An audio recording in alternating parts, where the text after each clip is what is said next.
teman-teman, ketemu lagi dengan saya dan kita kali ini masuk ke materi pertemuan ke-7 tentang pengendalian resiko. Ayo kita simak bareng-bareng ya guys. Teman-teman, sekarang kita masuk ke dalam pembahasan tentang pengendalian resiko ya. Jadi pengendalian resiko itu sendiri merupakan suatu proses pengelolaan resiko yang menentukan keseluruhan manajemen resiko. Jadi dari resiko-resiko yang udah kita identifikasi, kemudian sudah kita ukur juga, kita beri skor ya, terus kita simpulkan kira-kira resiko tersebut itu masuk ke dalam resiko medium, resiko yang high atau resiko yang low gitu. Nah, terus kita lakukan mitigasi terhadap resiko-resiko tersebut, teman-teman. Nah, itu disebut dengan pengendalian resiko. Jadi kita kelola resikonya. Jadi pengendalian resiko ini sendiri, teman-teman, sebenarnya terkait dengan pengendalian dari manajemen yang melibatkan seluruh jajaran manajemen maupun juga anggota perusahaan yang juga dikenal dengan istilah pengendalian internal. Jadi ini merupakan alat untuk memonitor ataupun mengamati pelaksanaan dari manajemen perusahaan yang terdiri atas kebijakan dan juga prosedur. Seperti yang sudah saya jelaskan pada pertemuan yang sebelumnya ya teman-teman, udah sering banget jadi dari risk register ini nanti akan dilakukan mitigasi kan ya teman-teman. Dari mitigasi ini biasanya hasilnya itu dalam bentuk kebijakan-kebijakan atau SOP yang nanti akan dilakukan proses pengawasan terhadap pelaksanaannya. Tujuannya apa? Untuk mengendalikan resiko yang sudah diidentifikasikan tadi. Nah, fokus dari pengendalian risiko itu sendiri adalah untuk mengurangi kemungkinan atau frekuensi terjadinya risiko yang sudah diidentifikasi dan juga untuk mengurangi dampak atau severity, konsekuensi dari risiko tersebut. Nah, bentuk umum yang sering banget dipakai untuk mengurangi keseriusan risiko adalah pemisahan atau separation, teman-teman. Misalnya aja suatu perusahaan itu dia menggunakan tenaga outsourcing ya teman-teman sebagai salah satu cara untuk bisa mengurangi resiko yang harus mereka tanggung ketika terjadi kecelakaan kerja. Jadi yang biasanya kalau terjadi resiko kecelakaan kerja atau ada karyawan yang meninggal itu sepenuhnya ditanggung oleh perusahaan. Nah, dengan mereka menggunakan tenaga kontrak atau outsourcing, maka tanggung jawab tersebut merupakan tanggung jawab dari pihak vendornya. Nah, sekarang kita coba bahas ya, ada beberapa alternatif pengendalian resiko, teman-teman. Kalau di bukunya Setia Mulyawan itu ada 5, kalian bisa baca ya, penjabarannya di buku. Tapi sebenarnya secara umum itu bisa dikelompokkan menjadi 4 alternatif pengendalian resiko besar. Yang pertama adalah penghindaran resiko. Jadi kita berusaha untuk menghilangkan kegiatan-kegiatan yang mengakibatkan terjadinya resiko tersebut. Jadi kita menghindar ya. Misalnya nih untuk resiko investasi perusahaan ya. Suatu perusahaan itu mempertimbangkan untuk melakukan investasi pada saham PTX di mana tingkat resikonya tuh cukup tinggi gitu. Dengan return yang tinggi juga sebenarnya yang ditawarkan. Untuk bisa menghindari resiko kerugian pada uang yang diinvestasikan oleh perusahaan pada saham PTX ya, akhirnya diputuskanlah oleh perusahaan ya udah kalau gitu daripada saya belain return yang tinggi dengan risk yang tinggi juga untuk investasi di saham PTX ya, lebih baik saya batalkan saja investasinya. Misalnya begitu. Akhirnya perusahaan memutuskan untuk membatalkan investasi pada PTX dan memilih instrumen investasi yang lain yang lebih aman dengan tingkat return yang mungkin tidak setinggi dengan investasi di saham PTX. Itu adalah contoh dari penghindaran risiko, teman-teman. Kemudian yang kedua adalah mengurangi probability atau frekuensi terjadinya suatu risiko yang sudah diidentifikasi. Jadi di sini perusahaan berusaha untuk mengurangi frekuensi terjadinya suatu resiko gitu ya teman-teman. Caranya gimana? Macam-macam. Bisa dengan cara melakukan modifikasi terhadap proses produksi, misalnya kalau untuk resiko kecelakaan kerja misalnya aja pada proses produksi gitu ya, karena mesinnya beresiko tinggi, maka bisa perusahaan itu melakukan penggantian pada modelnya atau pada desain mesinnya sehingga mesinnya ini lebih aman untuk digunakan buat karyawan, sehingga mengurangi terjadinya resiko kecelakaan kerja dalam proses produksi. Misalnya begitu, teman-teman. Terus yang ketiga adalah proses mengurangi konsekuensi. Nah, mengurangi konsekuensi ini berarti mengurangi dampak atau kerugian yang harus ditanggung oleh perusahaan, ya. Jadi resikonya tetap terjadi, dan kalau memang terjadi itu gimana caranya biar perusahaan tuh tidak menanggung semuanya itu sendiri. Misalnya aja ya teman-teman, pada perusahaan perbankan itu semua kredit itu kan wajib untuk ditanggung, dilindungi oleh asuransi kredit gitu kan. Nah, ini bukan bentuk dari transfer resiko ya kalau untuk asuransi kredit ini. Kenapa? Karena perbankan ini ketika menghadapi risiko gagal bayar sebenarnya mereka itu tidak ditanggung 100% oleh asuransi, terkait asuransi kredit ya nih teman-teman. Jadi kalau memang terjadi risiko gagal bayar, kredit yang akan ditanggung oleh pihak asuransi itu sekitar 50-70% saja. Nah, sisanya tetap harus ditanggung oleh pihak perbankan, teman-teman. Bisa diambilkan dari agunan kalau memang ada agunan kreditnya. Tapi kalau kreditnya nggak ada agunan, ya terpaksa harus diambil dari dana cadangan perusahaan yang biasanya itu menggerus profit dari suatu perusahaan bank. Nah, itu adalah satu bentuk dari proses mengurangi konsekuensi. Atau bisa juga dengan cara perusahaan nih ya untuk mengurangi dana yang harus dia keluarkan kalau misalnya nih terjadi kecelakaan kerja pada karyawan di jam kerja, ataupun untuk memberikan sejumlah santunan kepada karyawan kalau misalnya karyawan ini meninggal dunia gitu ya. Salah satu alternatifnya selain mereka bisa melakukan transfer risiko, mereka juga bisa mengurangi konsekuensi. Caranya gimana? Caranya adalah dengan menggunakan karyawan outsourcing. Sehingga tanggung jawab untuk pertanggungan kecelakaan kerja maupun pertanggungan jiwa kalau terjadi kecelakaan ataupun kematian dari karyawan itu menjadi tanggung jawab dari pihak perusahaan outsourcing yang menjadi rekanan dari perusahaan tersebut gitu teman-teman. Nah, itu adalah salah satu cara untuk mengurangi konsekuensi.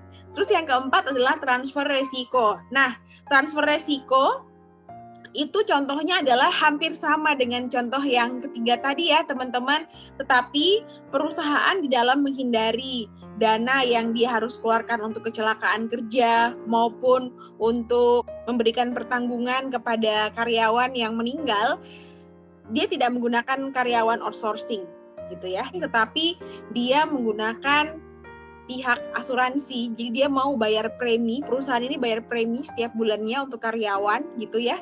Sehingga ketika terjadi resiko pada karyawan, misalnya karyawannya itu sakit atau karyawannya itu kecelakaan kerja atau meninggal dunia, nah pertanggungan ini full akan di-cover oleh pihak asuransi. Nah, itu namanya transfer resiko gitu ya.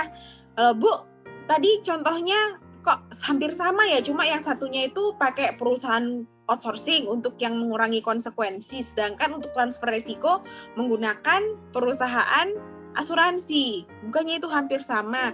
Sebenarnya tidak sama, teman-teman. Karena kalau perusahaan itu menggunakan perusahaan outsourcing gitu ya, memang sih tanggung jawabnya semua menjadi tanggung jawab dari pihak outsourcing. Tapi perusahaan kan tetap aja biasanya kita sebagai ucapan terima kasih memberikan santunan lah, tapi kan tidak sebesar kalau karyawan pribadi kita atau karyawan tetap dari perusahaan yang mengalami musibah gitu kan porsinya. Makanya disebut dengan mengurangi dampak kerugian. Tapi kalau transfer risiko dengan menggunakan perusahaan asuransi kan full itu semua kerugiannya di-cover oleh perusahaan asuransi. Makanya berbeda. Nah, kalau berbicara tentang pengendalian risiko juga kalian pasti akan menemukan piramida ini ya, teman-teman. Tapi sebenarnya piramida ini lebih sering digunakan untuk konsep risiko K3, kesehatan, keselamatan kerja karyawan. Namun sebenarnya nggak masalah juga kalau mau dipakai untuk pengendalian risiko secara umum ya teman-teman, karena sebenarnya piramida ini tuh lebih kompleks, lebih detail dibandingkan dengan pendekatan yang umum tadi. Nah, piramida ini juga sebenarnya mencerminkan pendekatan yang saya jelaskan tadi. dari proses eliminasi resiko, kemudian pengurangan probability, maupun pengurangan konsekuensi, dan juga transfer resiko. Seperti yang kalian lihat, piramidanya ini menghadap ke bawah ya, teman-teman, ujungnya. Jadi ini makin ke bawah, pengendalian resikonya itu semakin kurang keefektifannya gitu ya. Semakin ke atas, maka semakin efektif untuk proses pengendalian resikonya. Maksudnya efektif dalam hal proses pengendaliannya, resikonya itu tidak terjadi, kemudian dampaknya juga semakin kecil gitu teman-teman, semakin ke atas ya.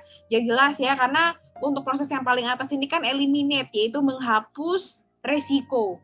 Jadi menghindari kegiatan yang mengakibatkan resiko. Jadi sumbernya itu dihilangkan gitu loh teman-teman, eliminate the hazard gitu. Tapi kan tentu saja tidak semua kegiatan yang mengandung resiko itu bisa kita delete begitu aja, bisa kita hilangkan begitu saja. Karena sekali lagi kita tidak bisa maju, perusahaan juga tidak bisa maju mendapatkan satu goals yang besar kalau tidak mengambil resiko. Resiko tetap dibutuhkan. Ya. Oke, kemudian yang kedua, kalian lihat di situ piramidanya dari atas ke bawah ya, kita ulas substitute. Substitute itu adalah mengganti atau menggunakan proses atau metode yang lebih risikonya tuh lebih rendah dibandingkan dengan yang digunakan sekarang. Jadi ini mengganti prosesnya gitu ya. Supaya apa tujuannya? Tujuannya adalah untuk mengurangi terjadinya resiko, teman-teman. Jadi ini adalah salah satu kegiatan yang bisa dikategorikan ke dalam pengurangan probability atau frekuensi terjadinya resiko. Yang ketiga, yang selanjutnya adalah isolate atau separate. Separation, ya. Di sini perusahaan berusaha untuk memisahkan resiko yang terjadi. Misalnya aja nih, suatu barang stok itu ditaruh biasanya kan di satu gudang yang gede gitu ya, semuanya. Nah, akhirnya perusahaan itu men-split stoknya itu ke beberapa gudang. Tujuannya adalah selain untuk mempermudah pengambilan barang di cabang-cabang yang terdekat, juga salah satunya tujuan utamanya adalah supaya kalau misalnya terjadi suatu resiko pada gudangnya, itu stoknya nggak hilang semua, tapi masih ada cadangan di gudang yang lain gitu teman-teman. Kemudian selanjutnya kita masuk ke engineer. Engineer safeguards ini adalah satu kegiatan prevention dan juga recovery. Jadi menyempurnakan, mendesain apa yang sudah ada, menyempurnakan supaya risiko yang terjadi ini berkurang gitu ya frekuensinya gitu teman-teman. Misalnya aja nih pada perusahaan perbankan ya, sering kan itu dilakukan maintenance terhadap sistem dari perbankan gitu ya, sistem baik itu yang digunakan untuk proses pembukaan rekening, analis kredit dan lain-lain gitu ya, sistem utama maupun juga sistem mobile banking yang digunakan oleh nasabah supaya lebih aman gitu ya, mengurangi resiko hack yang terjadi pada nasabah sehingga menghindari kerugian baik dari sisi perusahaan maupun dari sisi nasabahnya. Jadi dilakukan pencegahan dan juga recovery terhadap sistem yang sudah ada, maintenance gitu ya teman-teman. Kemudian yang selanjutnya adalah organization. Organization controls ini bentuknya dalam bentuk training, kemudian sertifikasi gitu ya, meningkatkan kompetensi dari karyawan, kemudian juga sosialisasi. Terkait apa? Terkait skills dari karyawan dan juga tentang operating prosedur SOP-nya, kemudian kebijakan-kebijakan yang sudah dibuat berdasarkan risk register yang sudah dibuat oleh perusahaan pada periode tertentu kan, sehingga menghasilkan SOP maupun kebijakan yang perlu disosialisasikan secara menyeluruh kepada seluruh anggota perusahaan. Karena itu, di dalam pengendalian resiko ini merupakan tanggung jawab dari seluruh anggota perusahaan karena pengendalian resiko ini berhubungan dengan pengendalian internal, lingkungan pengendalian resiko, ya, satu kesatuan utuh. Kemudian yang terakhir adalah PPE atau Personal Protective Equipment, di mana di sini perusahaan berusaha untuk melindungi karyawan dari segala resiko-resiko yang bersifat fisik ya teman-teman ya. Seperti misalnya kayak sekarang nih di masa pandemi, apa sih bentuk personal protective equipment-nya? Bentuknya adalah hand sanitizer, kemudian difasilitasi dengan diberikan masker gratis gitu, kemudian ada tempat cuci tangan buat karyawan dan juga untuk tamu yang datang, misalnya begitu. Ya, atau ada juga beberapa perusahaan yang membekali karyawannya dengan baju APD gitu ya untuk karyawan yang di garda depan yang langsung bertatap muka dengan nasabah gitu ya, menggunakan sarung tangan gitu. Atau pada pabrik biasanya ada beberapa karyawan yang pakai helm proyek. Itu kan tujuannya adalah untuk melindungi dari resiko-resiko yang bersifat fisik. PPE itu tadi ya, teman-teman ya. Oke, jadi ini piramida pengendalian risiko yang bisa dipakai juga untuk pengendalian risiko. Nah, nanti untuk risk register kalian bisa menggunakan piramida ini ya supaya lebih detail gitu. Nah, jadi teman-teman, kalau kita berbicara tentang pengendalian resiko, jadi ini adalah gambar dari bagan prosesnya yang dilakukan perusahaan ya, teman-teman. Itu kan kembali lagi ke 4 pendekatan umum ya, teman-teman, yaitu dari reduksi probabilitas atau pengurangan frekuensi resiko, pengurangan konsekuensi, transfer resiko, maupun juga penghindaran resiko. Jadi perusahaan itu awalnya melakukan pembuatan risk register ya kan, identifikasi resiko, kemudian dinilai ya, kemudian di rank, di scoring, kira-kira mana resiko-resiko yang masuk high, low, dan juga medium gitu kan. Nah nanti dari risk register tersebut kita bisa tahu kira-kira mana sih resiko-resiko yang masih dalam batas toleransi resiko.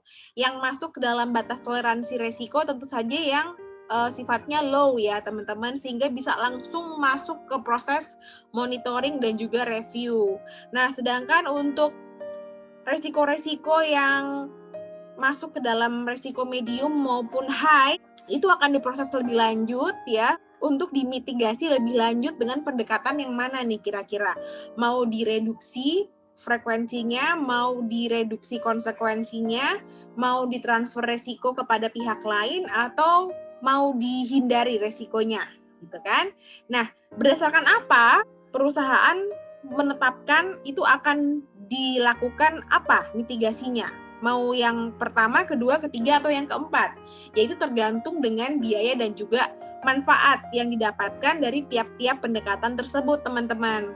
Jadi jangan sampai nih nanti biaya yang harus dikeluarkan perusahaan untuk melaksanakan kebijakan ini itu lebih besar dibandingkan dengan kerugian yang harus ditanggung perusahaan kalau risiko tersebut terjadi. Itu yang dihindari gitu ya. Nah, setelah itu dilakukan pemilihan dan juga rekomendasi strategi pengendalian, kemudian dilakukan persiapan rencana pengendalian. Setelah itu, nah ini melibatkan seluruh direksi ya perusahaan ya, dan juga pelaksanaannya oleh seluruh anggota perusahaan. Sehingga nanti akan ditentukan kira-kira risiko-risiko yang medium dan high tadi itu akan masuk kemana. Reduksi probabilitas, reduksi konsekuensi, transfer resiko, atau akan dihindari. Sehingga nanti akan didapatkan resiko-resiko yang ada dalam batas toleransi gitu kan, yang akan masuk ke dalam proses resiko monitoring dan juga review, teman-teman. Nah, sekali lagi, makanya kebijakan-kebijakan yang sudah dibuat oleh perusahaan yang didapatkan dari risk register tadi memang harus dilakukan monitoring dan juga proses review ya teman-teman. Begitu juga dengan risk register yang sudah dibuat oleh perusahaan, itu perlu dilakukan monitoring dan juga review. Mana resiko-resiko yang masih terjadi terus di periode selanjutnya ya, mana resiko-resiko yang ternyata tidak terjadi. Kalau tidak terjadi selama beberapa periode resiko yang diidentifikasi, kan itu berarti perusahaan sudah berhasil mitigasi yang dilakukan gitu kan, sehingga bisa di-delete dari daftar risk register gitu teman-teman, karena selama beberapa periode itu nggak terjadi. Bisa jadi karena memang mitigasinya yang dipilih itu berhasil untuk mengurangi resiko tersebut atau menghilangkan resiko tersebut gitu. Nah, ini adalah contoh risk register ya, teman-teman yang sudah bolak-balik kalian lihat. Cuma kali ini saya mau bahas tentang treatment dan juga risk control kategorinya. Kalian bisa menggunakan piramida dari risk control ya. Tadi yang ada beberapa itu tadi, mulai dari eliminate, kemudian ada substitution, dan seterusnya terakhirnya PPE. Nah, tergantung dari treatmentnya ya. Kalau treatmentnya itu masuk ke dalam kategori apa menurut kalian? Eliminasi, administration control ini nggak ada. Jadi ceritanya nih teman-teman, piramida yang tadi itu ada 7 kegiatan, itu sebenarnya ada 5 ya. Ada versi yang cuma 5 isinya. Nah, ternyata sekarang itu sudah dikembangkan menjadi 7 lebih detail gitu. Jadi administration control ini dipecah menjadi organization dan juga prosedur ya. Jadi di sini perusahaan mempunyai peranan yang lebih kompleks untuk bisa melakukan training, kemudian melakukan sosialisasi dan juga komunikasi terkait dengan SOP ataupun kebijakan yang dibuat oleh perusahaan dari risk register yang ada gitu ya. Jadi kalian bisa mengacu pada piramida yang terbaru yang ada di slide ini teman-teman. Misalnya di resiko yang kedua tentang kecelakaan kerja dikarenakan kebakaran gitu ya. Treatmentnya yang bisa dilakukan perusahaan adalah yang pertama sosialisasi dan simulasi bencana tuh. Terus juga melindungi karyawan dengan asuransi kecelakaan kerja. Terus yang ketiga ada SPV tiap unit yang wajib untuk melakukan pengecekan koneksi listrik setiap jam 12 siang, jam 5 sore sebelum meninggalkan ruangan gitu ya. Maka risk control kategori yang dilakukan di sini apa kira-kira? Yang pertama adalah ada substitusi nggak? Ada substitusi ya teman-teman. Kemudian yang kedua PPE. PPE ini harusnya ada karena biasanya di perusahaan itu biasanya dilengkapi dengan simbol-simbol evakuasi ya, titik evakuasi, kemudian sudah ada alat pemadam kebakaran di tiap-tiap titik yang rawan gitu ya, teman-teman, yang mudah dijangkau oleh karyawan kalau memang terjadi resiko tersebut. Nah, itu adalah satu contoh dari PPE. Kemudian yang selanjutnya transfer risk. Ada nggak nih transfer risk? Transfer risk ada kalau ini ya. Transfer risk ada ya teman-teman di poin yang kedua nih treatmentnya, karena kecelakaan kerjanya itu di cover oleh pihak asuransi, begitu juga dengan gedung dari resiko kebakaran dan juga gempa dari kerusakan. Dampaknya di cover oleh asuransi. Ya seperti itu. Jadi nanti kalian tinggal deskripsikan aja treatmentnya apa, kemudian itu kira-kira masuk ke risk kategori yang mana, masuk ke substitusi, PPE, transfer risk, apakah dia masuk ke organization control dan juga prosedur kontrol gitu ya. Silahkan nanti ditulis di risk control kategorinya. Boleh nggak boleh lebih dari satu? Boleh nggak apa-apa gitu ya. Jadi biasanya memang mitigasinya tuh nggak hanya satu, tapi ada masuk ke dalam beberapa risk control kategori teman-teman. Nah, ini adalah di quiz 2 kalian. Jadi kalian diminta untuk membuat beberapa resiko yang terpapar pada beberapa industri berikut. Jadi nanti kalian bisa mendeskripsikan 2 kelompok besar resiko yang dideskripsikan menjadi potensi-potensi yang kemungkinan terjadi pada kelompok resiko tersebut. Nah, kalau industrinya kalian mau nggak mengikuti ini, nggak apa-apa. Mau pakai industri yang lain, nggak masalah. Yang penting satu kelompok dengan kelompok yang lainnya itu nggak ada yang sama gitu ya, teman-teman. Kalau saya lihat dari jurnal kalian yang sebelumnya, tentang jurnal risk management, itu ada beberapa jurnal yang udah dideskripsikan ya, kelompok-kelompok resikonya ya, isinya apa aja. Seperti yang industri game yang dibahas sama Ica itu juga udah cukup komplit. Kalau mau pakai itu grupnya nggak masalah gitu. Nanti diambil 2 kelompok resiko besar aja ya, 2 kelompok resiko aja. Terus membuat tabel risk register dari situ, mulai dari identifikasi resikonya sampai ke proses pengendalian resiko, yaitu treatment dan juga risk controlnya itu bentuknya apa. Nah, nanti pengumpulan dalam format Word ya. Fontnya ini sudah saya tentukan dan juga dengan size-nya yang terdiri dari cover, kemudian daftar isi, terus risk registernya kalian lampirkan dan juga kesimpulan. Dan juga dilampirkan daftar pustaka karena nanti kalian diperbolehkan untuk mengambil beberapa sumber dari jurnal gitu ya ataupun buku literasi untuk pengulasan di kesimpulannya. Gitu ya, teman-teman ya. Semoga bisa dipahami dengan baik ya untuk materi ini. Kalau ada yang kurang jelas, boleh WA ke nomor saya seperti biasa, boleh konsultasi, karena nanti bikusnya dikumpulkan minggu depan di hari Jumat. Nanti saya akan buatkan channelnya di grup manajemen resiko.